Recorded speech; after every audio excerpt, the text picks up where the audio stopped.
Hi, this is Teddy. Today's episode is about Maryland. Here are some facts about Maryland. Maryland is the 19th most populous state with just over 6 million people. The largest city is Baltimore, and the capital is Annapolis. The governor of Maryland is Republican Larry Hogan. The senators are Democrats Ben Cardin and Chris Van Hollen.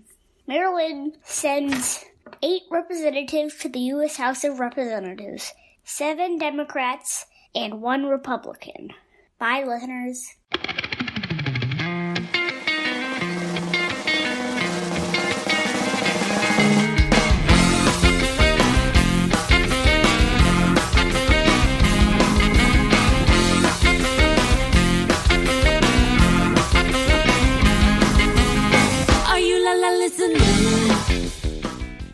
Hi everyone, this is Kelly with Two Broads Talking Politics.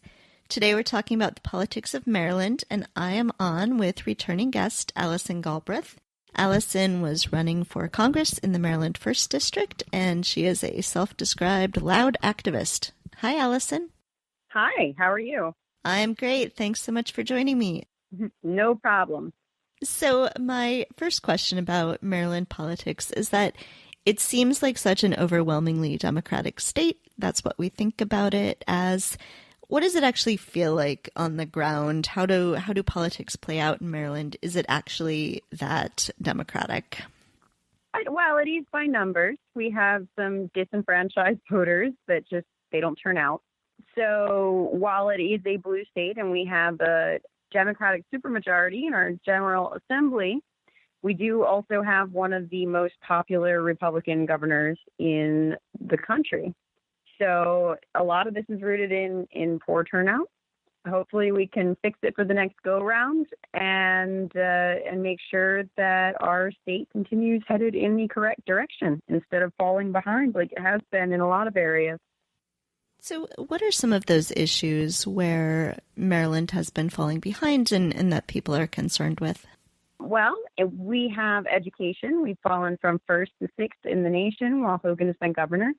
And we have, one of my personal big issues is gender equality, women's issues, things like that. And we've fallen from number 3 to number 31 nationally in terms of gender equality.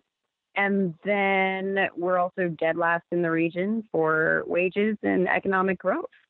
So there's a lot of things where we're not progressing the way that we should, and we're shortchanging our citizens here. And it's sad for me, because the state is the next line of defense from whatever's going on at the national level. And a lot of these seats are under serious attack. We don't want to lose this supermajority. We have 5 of 7 judges in Maryland's highest court are going to be appointed by our next governor. And we need to make sure that we have the protections from our courts preserved. We need to make sure that our next governor is going to focus on education in the way that they should. We need to make sure that our next governor is going to be doing his job and not just, reducing taxes to our detriment. And, doing things like lowering the tolls and being not so bad. I don't feel like we need to give participation prizes to governors for not doing a whole lot of anything, but managing not to piss anybody off. So you were running for Congress in the 1st District of Maryland, and in Maryland, that's currently the only congressional district that has a Republican representing it. So can you talk a little bit about the way that the 1st District may differ a little bit from the rest of the state?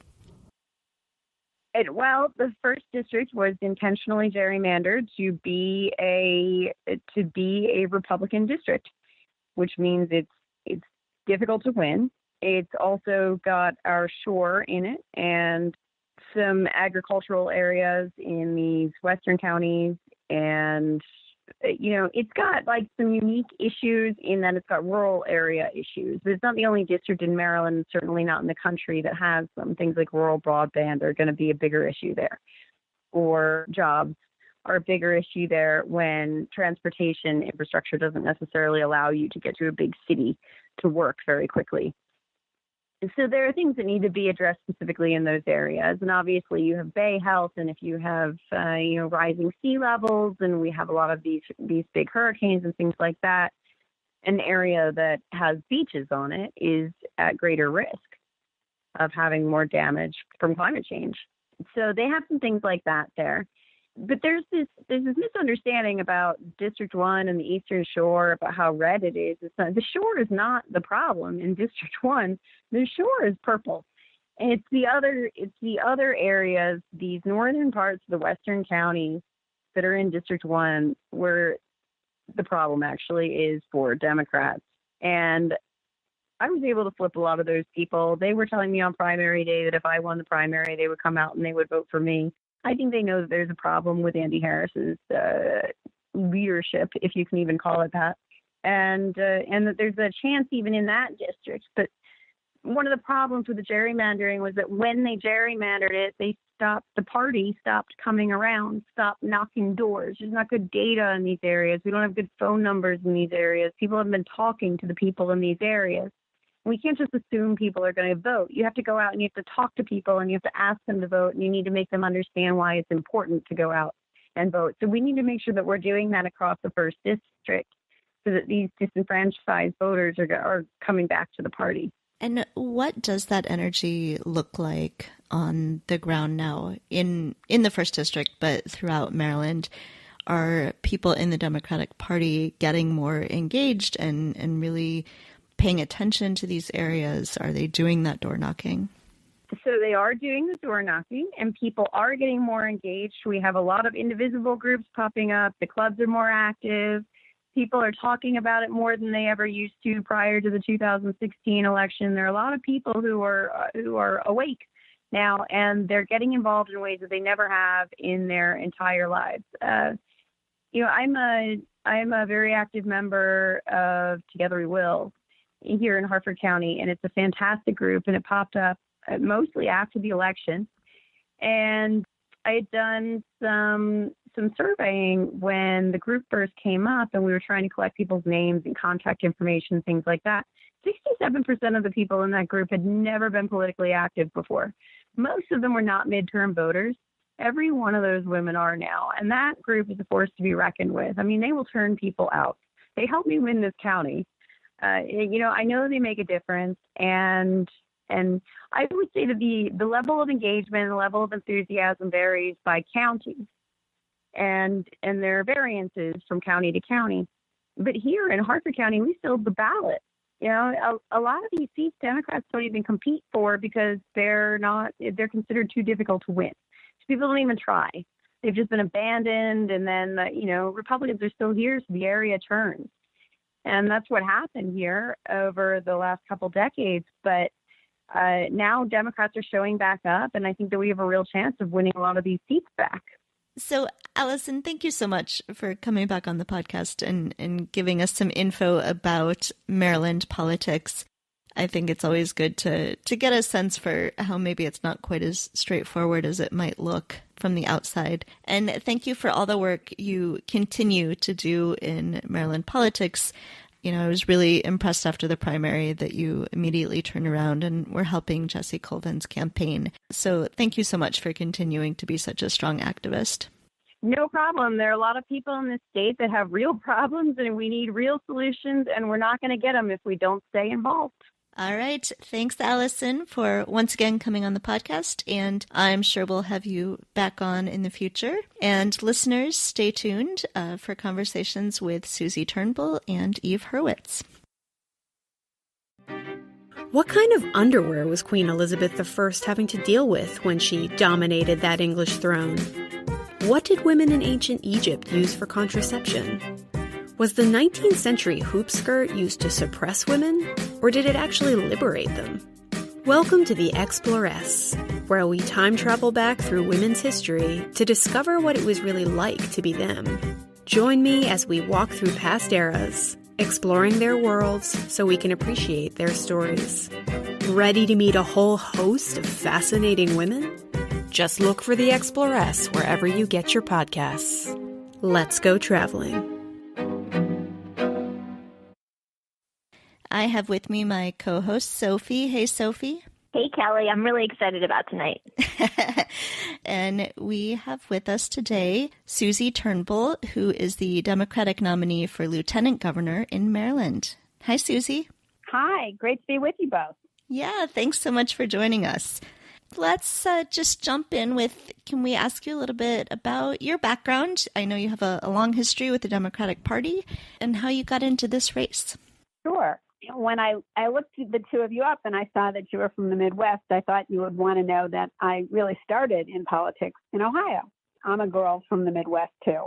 And I grew up in Cleveland Heights, Ohio, went to school at the University of Cincinnati, and I got involved in politics in an unusual way in some respects. I was an intern for the Cincinnati City Council when Jerry Springer was a city council member. And I worked with Jerry.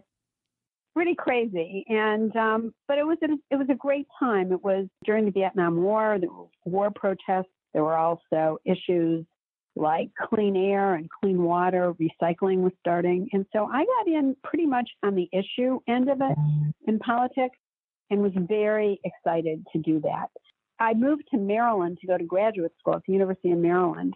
And shortly after I got here, I went to work for Howard Metzenbaum, who was a United States Senator from Ohio and was a great progressive and a great, wonderful senator. And after a number of years, I worked on the Hill and did lots of things. And then I was a lobbyist for the city of Toledo for 4 years and worked on politics from a different angle because it was really helping people and helping the city get federal funding and making government more accessible to people. That was something really important to me, and it was my background, my academic background too.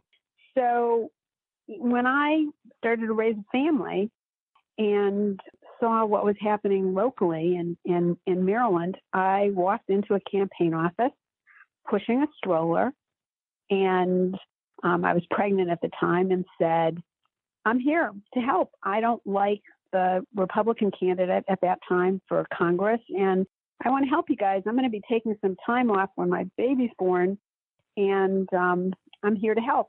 And they looked at me, pushing a stroller and 8 months pregnant, and saying, oh, right, sure, you're going to do that? And I said, no, really, I will have some time. And I helped schedule the congressman and got involved, and I never walked away in Maryland. I've been involved for 36 years. And that 36-year-old baby, the 38-year-old has 2 babies of his own, and the 36-year-old one has one too. So it's been a long, long stretch. I got involved in this campaign after years working in the Democratic Party and national organizations, because in 2018, women have to do this. Women have to stand up and step up and speak out for what is right and what is important, whether you get involved because you're concerned about gun safety, whether you get involved because you're concerned about schools, whether you get involved because you're caring about healthcare. There is a place for everyone right now to stand up and to speak out and to get engaged. So when I met Ben Jealous, who is the candidate for governor last year, and we sat down and talked about college affordability and fully funding our schools and healthcare costs, there was no way I was going to say no. It was clearly something that I wanted to do at a time when women were stepping up across our country. So I am trying to understand a little bit about Maryland and how Maryland sort of ended up with a Republican governor. So we think of Maryland as such a very blue place, and the congressional representation from Maryland is overwhelmingly Democrat, and the state house and the state senate are supermajority Democrat, and yet there's a Republican governor. I live in Illinois, which has the same oddity, but not quite as democratic as Maryland. So what do you think are some of the issues that people are thinking about when they're voting, and what are the issues that are really driving your campaign and that you hope will bring people back to voting for a Democrat for governor?